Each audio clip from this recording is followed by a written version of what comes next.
एक चुनाव में 3 उम्मीदवार हैं। पहले उम्मीदवार को 40% वोट मिले, दूसरे को 36%।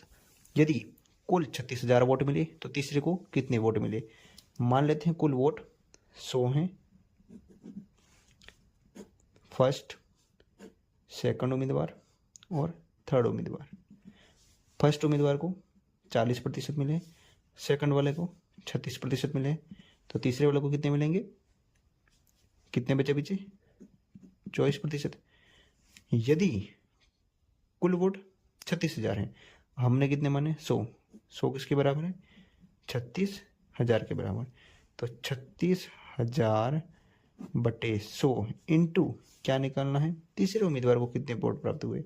24 प्राप्त हुए। 24, 2 0 से 2 0 कैंसल, 360 इंटू 24, ये गुणा करने पर 8,640 प्राप्त हुए।